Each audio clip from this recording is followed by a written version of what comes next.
20 years ago, my friend Alfredo made a bold prediction about Panama's future. He plotted the development of the city, east and west, built islands in the heart of Panama City. Today, I'm back to get this visionary developer's view on what Panama is going to look like 20 years from now. I suppose, Alfredo, just to kind of orient what we're going to talk about over the next while, I'm here with you in these islands you've created right in the heart of the Bay of Panama. Last night, I stayed in Santa Maria Country Club, a master-planned community that, by my judging, when it's built out, will be a total of maybe 5,000 to 7,000 luxury condos and homes with hotel and golf. And later this afternoon, we're going to head to Playa Caracol, which is the extensive beach community that you've created an hour down that Pacific side. These are all communities that you have created. These are all pieces you put in place mostly kind of 2 decades ago. So 2 decades ago, you had the vision to see the demand for luxury real estate coming in Panama City. You had the vision to see the potential of those Pacific beaches. And you had the vision to see the development of Panama City out towards the airport. So why I want to sit down with you today is to plot what Panama looks like 5, 10, and 20 years out. So sitting today, when you're putting the pieces together in terms of land and vision for the development of Panama City, where is that development going to go? And how can we, as small investors, position ourselves to be there before the demand comes? So just like the first folks who got in here in the islands, or the first folks into Santa Maria. But before we drill into the future, I wanted to talk a bit about what Panama City is, the origins, and I guess just the transformations that have happened over your lifetime. So you've grown up here in a time of absolute economic and political transformation. And just to talk through the evolution of that, what happened and why. And, I think the first time I met you was like 20 years ago.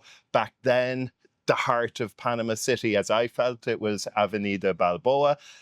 That doesn't even exist in the format anymore. So, like, what is Panama as a macroeconomic thing? What's fueling all of this, for context for the next step of our conversation? So welcome, Ronan. Thank you for this deep dive on Panama. We have been blessed to have been in our position in the development industry in this transformational stage of Panama. We started, the company that we lead started 4 years ago, but I started in the 90s, and it was a very typical domestic regional market, a very limited product, not much room for creativity, not much room for growth. But still, that was our business, is a family business, and I'm very proud of it. Then in the year 2000, we experienced something that we had never seen before. We received a large influx of non-Panamanians pointing out at us how great Panama was. Mm-hmm. We didn't know. At least I didn't know. Okay, and all of a sudden, at the beginning, I'm stating, probably they don't come from the right places to judge, and they are seeing something that it's not real and it's not exponential. There's no room for growth, but the reality is that they were right. Mm-hmm. Okay, I was just a spectator in the right place, and Panama started in the late 2000s. this cycle, it's like a mega cycle of growth, okay? And it has been fueled by several factors, which I will list.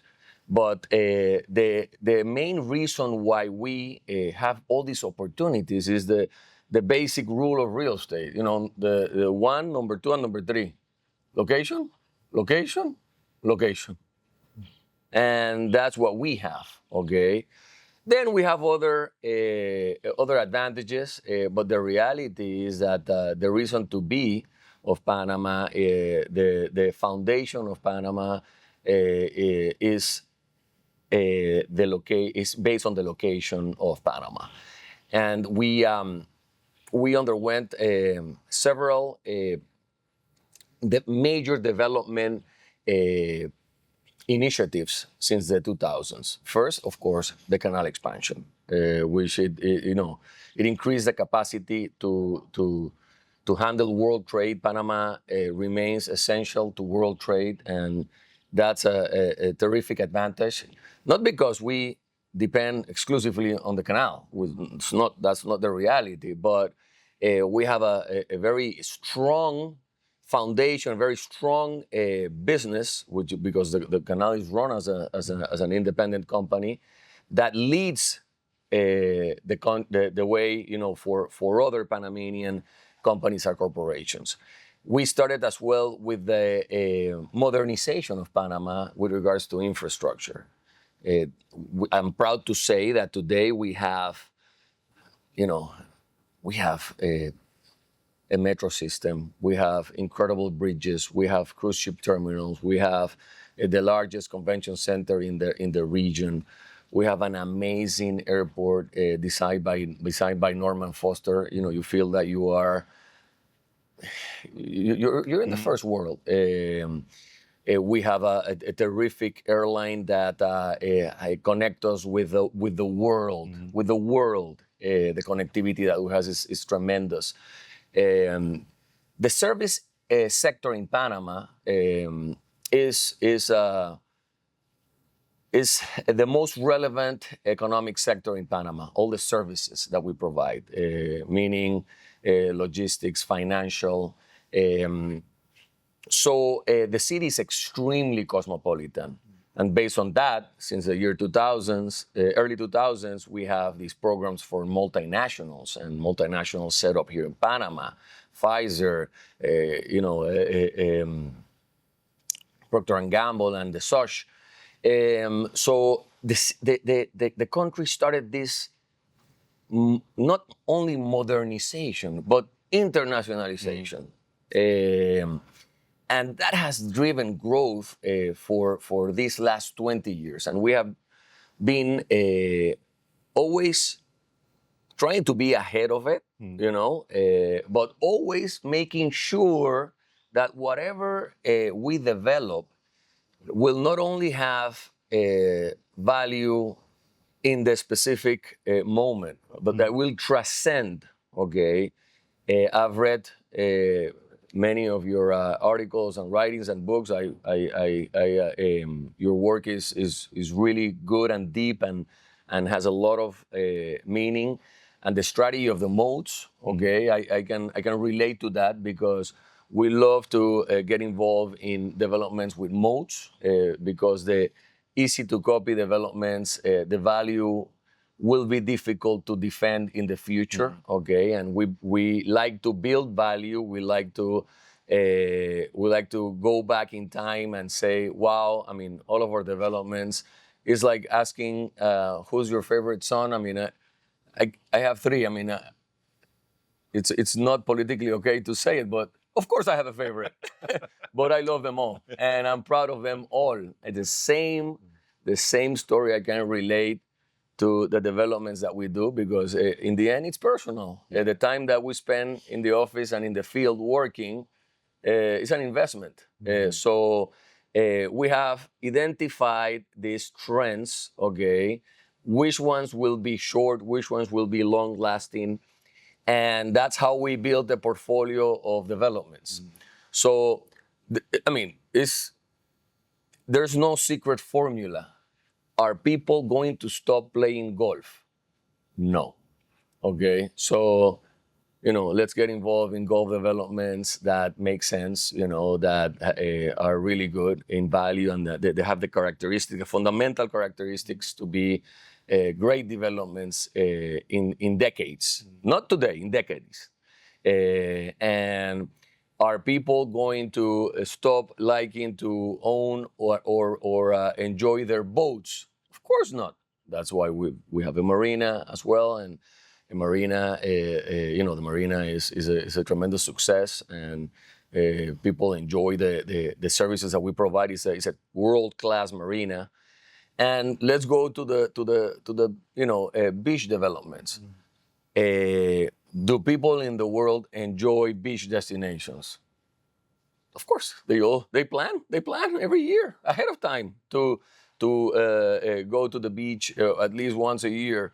And there are some alternatives in the world that you can go to. Well, we will have ours as well, okay? And I would say that after the third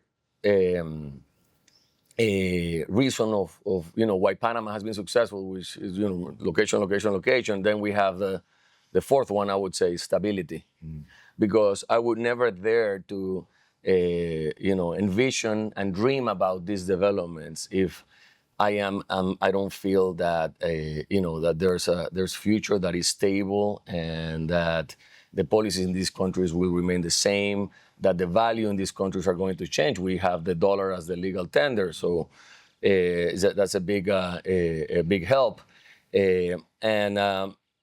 So this stability allows us to dream and be able to present in the world alternatives that very few countries in the world have the opportunity. We can do multi-decade developments.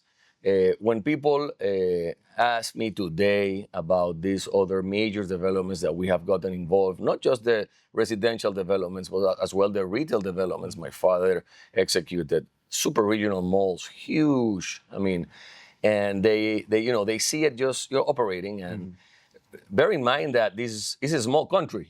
Okay, so doing large developments in small countries is very tricky, and most people don't understand the planning and the difficulties of the strategy, how you implement strategy, when this happens, when this other thing happens. Patience, but proactiveness, okay? And that's what we, in GLP, that's what we enjoy. I mean, our team is over 100, several hundred people strong, not including the field workers. A very robust organization. They all have the same philosophy, okay? No quick buck, always long term. And we just fit right in with Panama's reality. And it's when people ask me, how many hours do I work? It's like, I don't know. I don't count them. Interesting, Alfredo, just to the idea of moats, because like sitting here on islands, there's a very clear moat. There's a really finite amount of real estate on this island. It's got an incredible moat. But other communities you've created have a more of a moat through vision.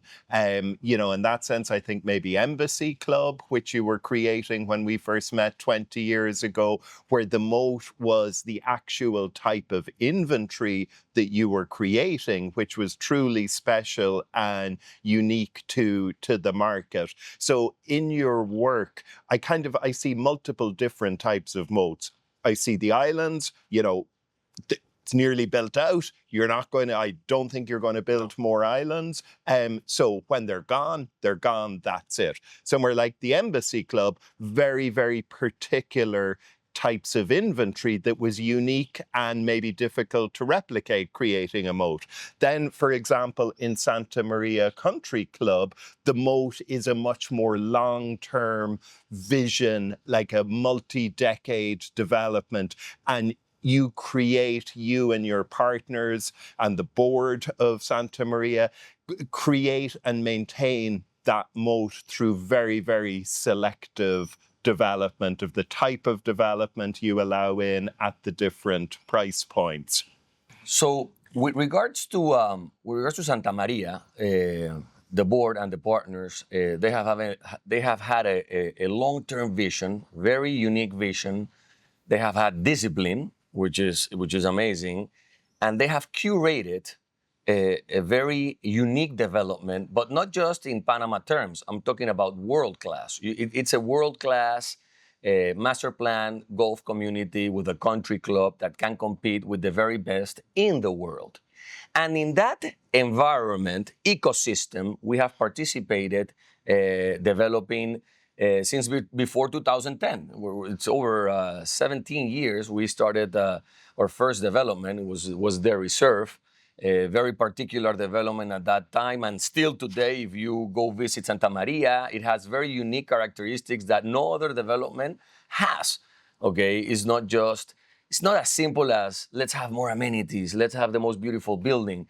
It's the program that we develop and how we develop it.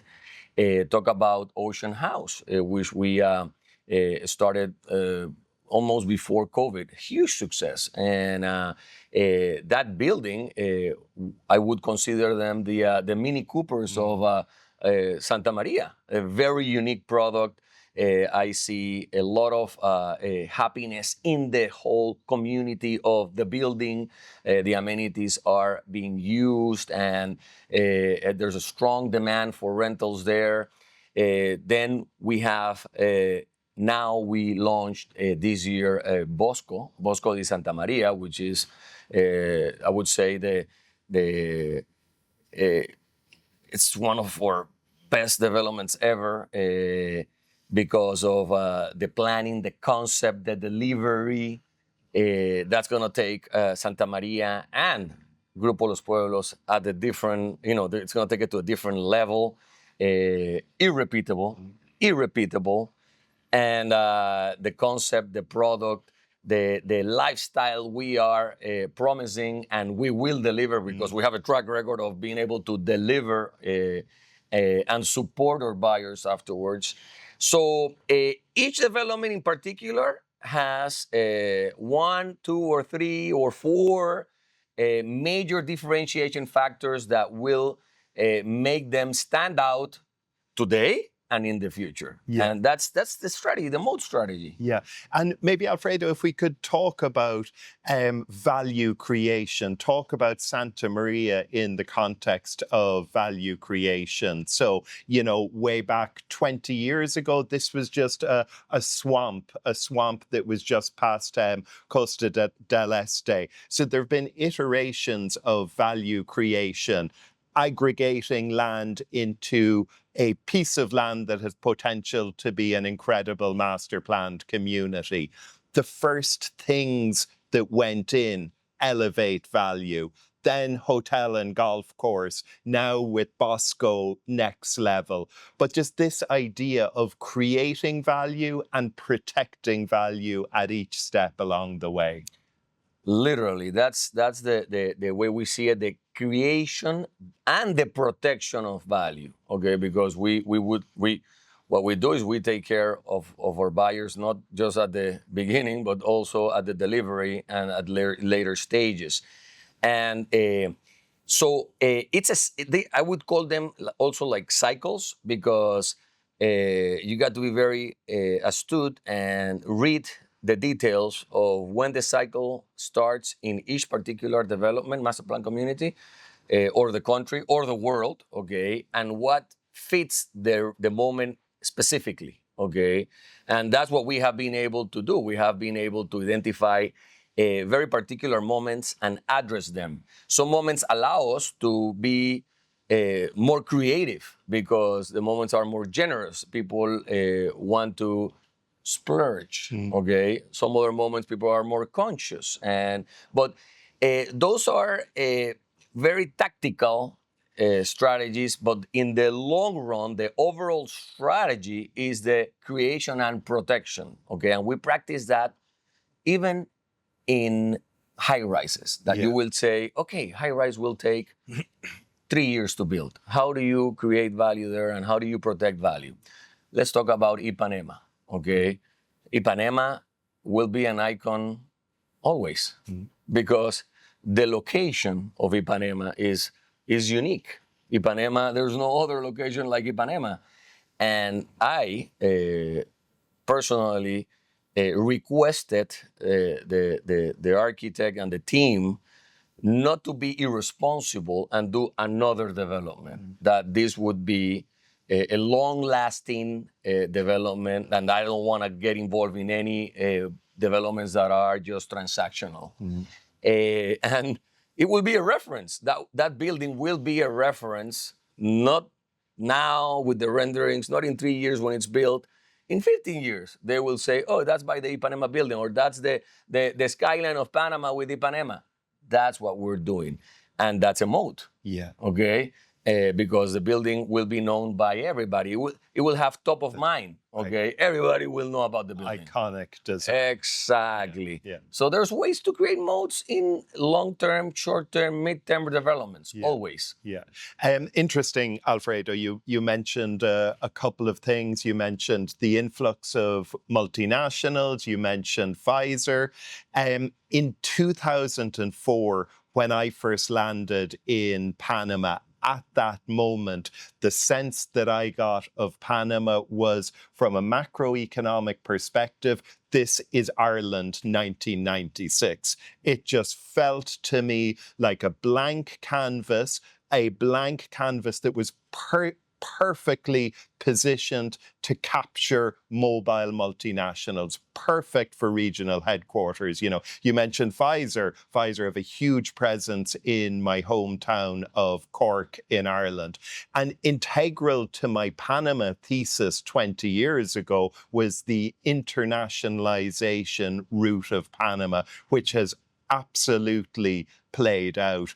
And maybe if you could speak to that, the influx of multinationals, but really, really importantly for our American viewers to understand is how strong Panama has performed in terms of attracting regional HQs and pulling them from originally Venezuela, then Colombia, then Peru. You know, things get ropey in the region of Latin America, and people, businesses, capital floods into Panama because of that stability. And just another Ireland parallel is that, you know, over Ireland's transformation, over the Celtic Tiger, over the transformation from one of the poorest economies in Europe to maybe the richest, depending on how you want to count it, or depending on the weight you put into GDP numbers. Integral in that was stability. There was no mass pivoting from left to right. It really was a consensus government, a kind of a clubby government where there's a shared vision for the country. Sure, there's a bit of differences at the margin, but ultimately Ireland decided it was in the business of hosting foreign multinationals, and the whole economy was going to be oriented around that. I feel Panama has made a similar decision and strategy, that it's in the business of being open and internationalized and a platform for foreign people, capital, and businesses.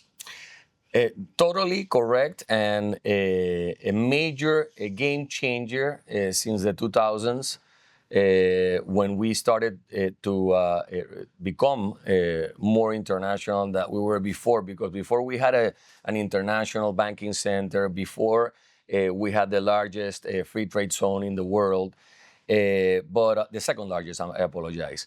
And you know, it was a very international country, yet undiscovered by everybody. Okay, everybody in the world didn't know about Panama more than the canal. Okay, so for more than 20 years, I mean, it's like a word of mouth thing. You know that you know, the first people move, and then they say, hey.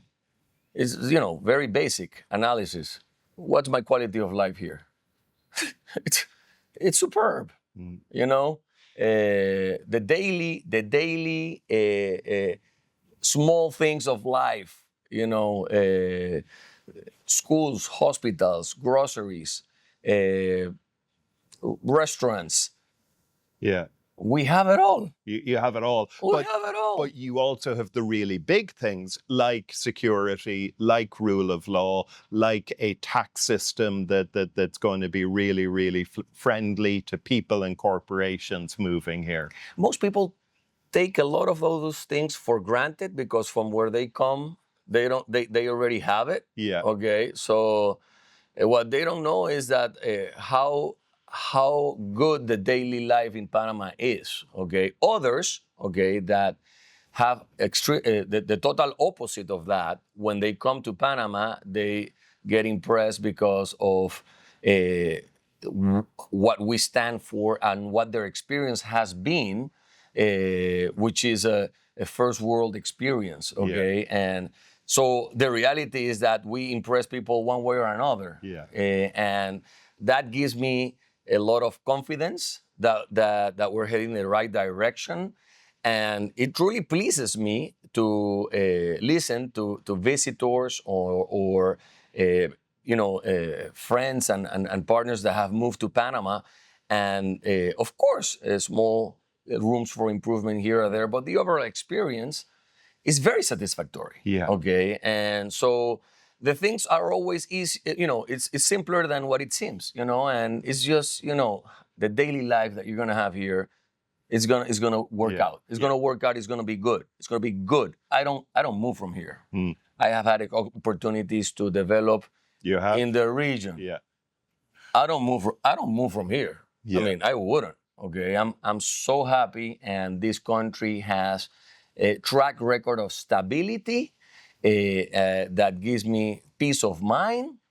I go to bed, and I sleep well. I wake up and I want to continue building in this country, creating in this country, contributing to this country. That makes me happy, and that's my driver. Yeah, great. So Alfredo, before we look forward to Panama in 20 years from now, just a couple of observations. So 20 years ago, when I first came to Panama, let's think about Panama City in the context of Avenida Balboa. And back then, apartments in this part of town and just over there were primarily single floor apartments. Maybe they were 3,000 square feet. These were big apartments for local families, wealthy international folks. And one of the first things that happened when the North Americans came to Panama in the kind of early to mid 2000s was the movement of unit sizes down. So all of a sudden, a market appeared for a totally different type of real estate because a different type of buyer was coming. And that was very questionable those days, because Panamanians think that a 400 square meter apartment is small. Okay. Yeah. So it was a shock.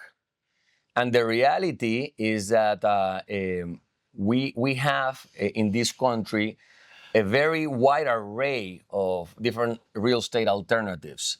And there is a real rental market for all these units that cater to that market. Because not just the multinational employees, because multinationals have a special system, they can bring people to work to Panama, specific people with specific capacities, but it's not just the multinationals that understand the advantages of operating from Panama. Individuals that can work remote. Panama is amazing. Yeah. Also remember that our tax system is territorial, so we don't mess around with people's businesses, and they can operate from Panama freely. Okay.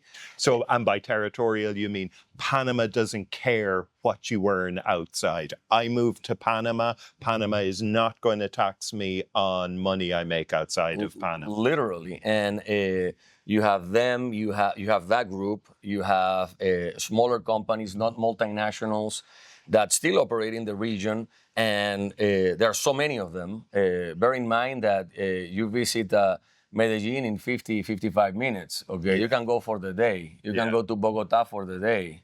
You know, Well, you mentioned Copa and the hub. I mean, I flew here from Guadalajara, Mexico. There's a new flight route Guadalajara here to Panama. New flight route Cabo to Panama just opened up. But what's really interesting is tomorrow night I go on from here to Paraguay. So I mean, in many ways, you know, of course I'm going to be back in a couple of months for the gathering, and I'll be back for more scouting. But without Panama being a hub, I'm not sure if this visit would have been possible.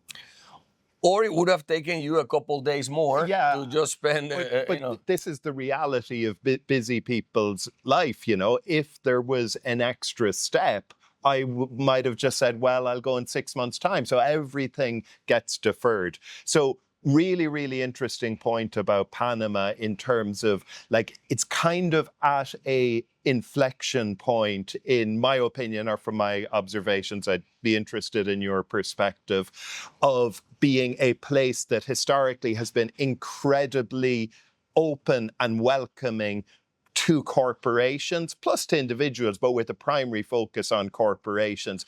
And now it's evolving into being, you know, the next Portugal or the next Dubai in terms of attracting mobile entrepreneurs, businesses, people who are speculating on crypto, people who run remote businesses. It's really coming into its own in that sense of attracting individuals too. and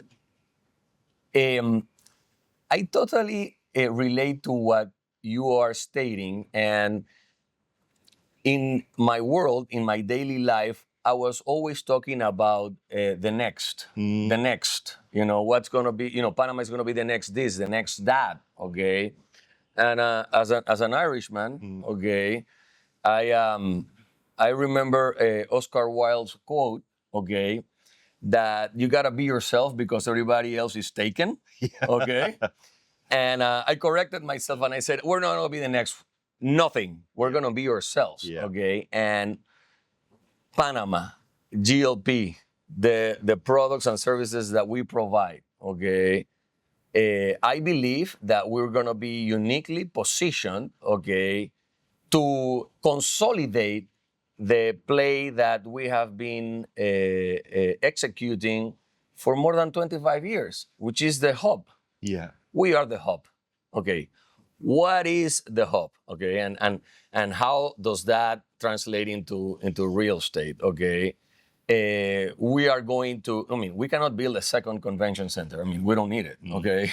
We don't need a second cruise ship terminal. We don't need it. Now we're going to use all these marvelous tools that we have built, that we have invested as a country. Okay.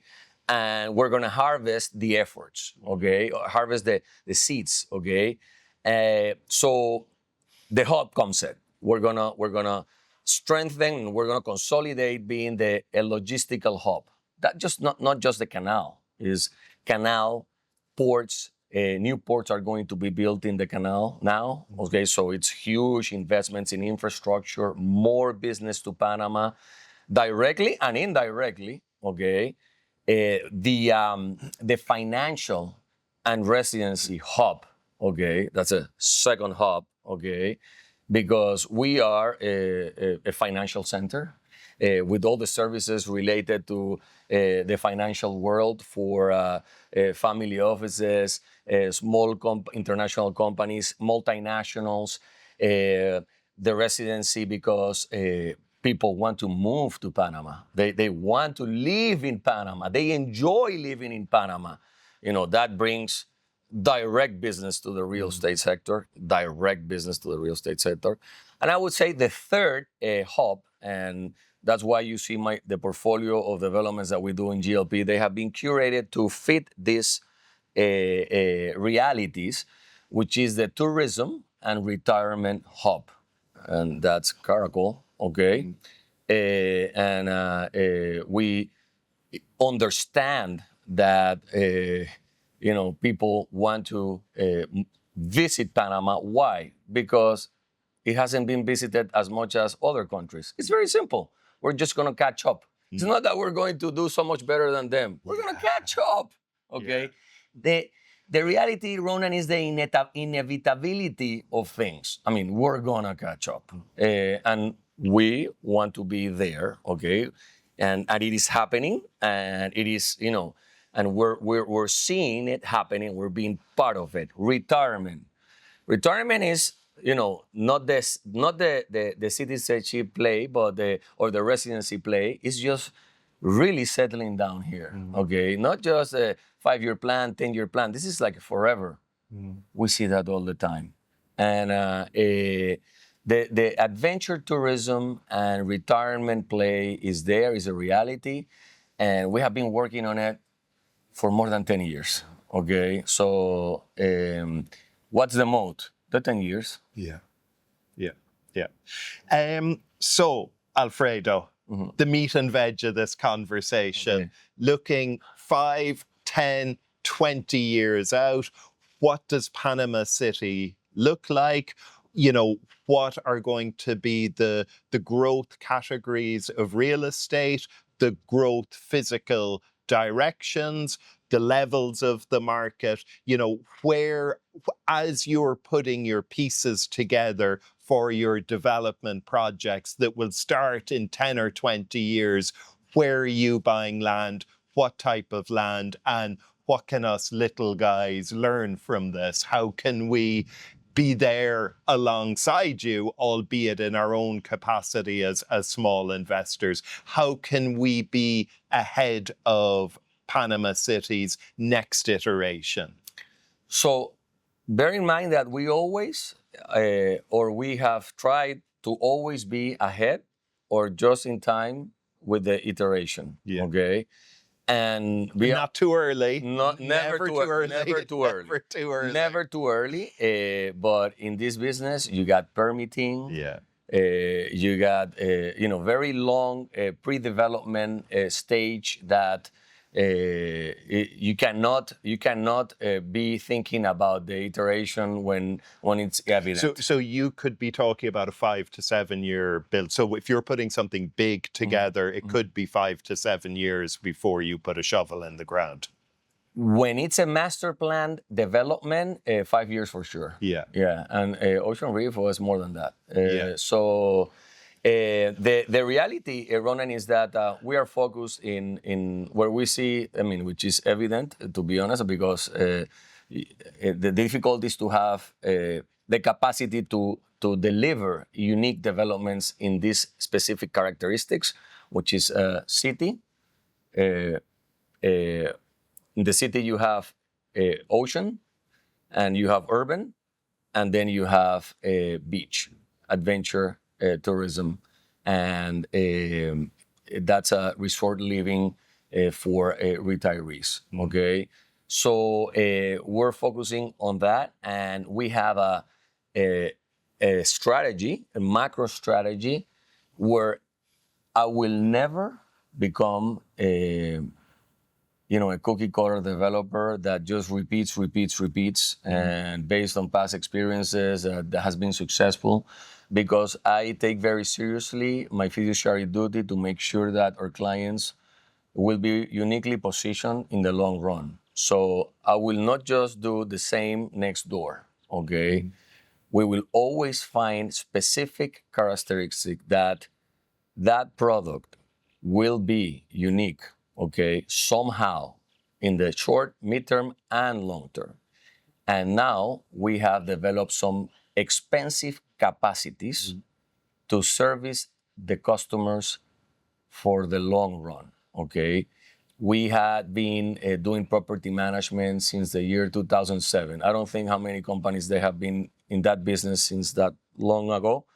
And we are very, very focused on making sure our clients have a stress-free purchase and experience afterwards, and that they can enjoy my country the way I enjoy my country. Okay, I want them to feel and experience the same that I do. Okay, and that's what we have been building. It's not just bricks and mortar. It's not just strategy. It's internal capacities that we have ourselves. We have not hired them externally. And that's a long-term commitment. Yeah. I'm not going anywhere. I'm staying. Okay. 20 years from now, we're going to sit down and watch this video. We've been friends. You're going to hold me accountable. I'm going to hold you accountable.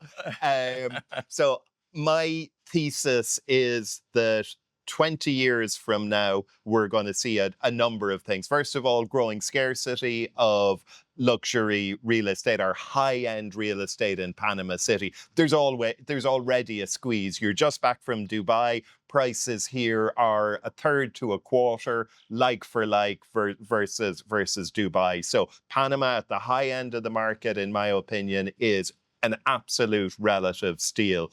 I see the city continuing to evolve out towards the airport, Santa Maria getting built out. So, we have Costa del Este, which I guess is pretty much built out now, which is the kind of city, like a mini city, just past Panama. Santa Maria Country Club is like another thing, just by my reckoning. It's as much land as Costa del Este, but with much lower density. So you've got these really slick high rises, but you've golf course and you've green areas. So it's a really, really special thing. Will we see a next wave of development between Santa Maria and the airport? Will the city continue to grow in that direction? And will that be a mix of commercial and residential? And then also I, just see the transformation of the Pacific beaches here, in particular, the nearest ones to the city, as Panama catches up tourism-wise. So I guess 20 years out, how do you see those things? So I would say that the city core will develop. The city will grow towards the east, because towards the west we have the Panama Canal. So we cannot build on that. To the north, there are beautiful mountains. Nonetheless, I see that developing more for the local market, and then I see these very near remote communities playing a big part in the development of the city of Panama, the country of Panama, the metropolitan area of Panama. Coming from Europe, you see how with the trains and the highways, all these small towns all around major cities are intertwined, are connected to the city core, and that's what's going to happen. Right now, the understanding is that these are far away, or these are not metropolitan areas, but the reality is that in 20 years they will be considered metropolitan Panama City. Yeah. Great stuff. So there you heard it. And I think even as we're talking about this, there's not a lot of places Panama can go. Like, I mean, you've the canal on that side, and you've Casco Viejo, you've the direction to the airport, Santa Maria, and you have a downtown core. And just one of the big things as well, I think, for everyone to take away is that, like, you have solid growth compounding over 10 to 20 years. It's just absolutely transformational. Panama doesn't need to see those years again when it was seeing, 8, 9, even 10% growth. Solid, steady growth, compounding over years is just absolutely transformational. And Panama is just one of these places that we can just make a play and just sit back and let the stability, let the influx of people and corporations, let the demographics take care of itself, and we come back in 5, 10, 20 years and we have something that's a lot more valuable. I listened to a podcast the other day, and something called my attention strongly, and I'm going to quote the person that said it, that in real estate, discipline wins. Yeah. Okay. Yeah. Panama has discipline, and we in GLP have discipline. Okay. And our promise is to deliver very unique, differentiated developments, always committed long and short term. That's it. Very simple. Discipline. Great stuff. Well, speaking of discipline, we're going to put on our swimming trunks and we're going to head to the Let's beach do it. now. So thanks, Alfredo. Thank you for being Pleasure so always. generous about your time. Thank you for coming. Let's go.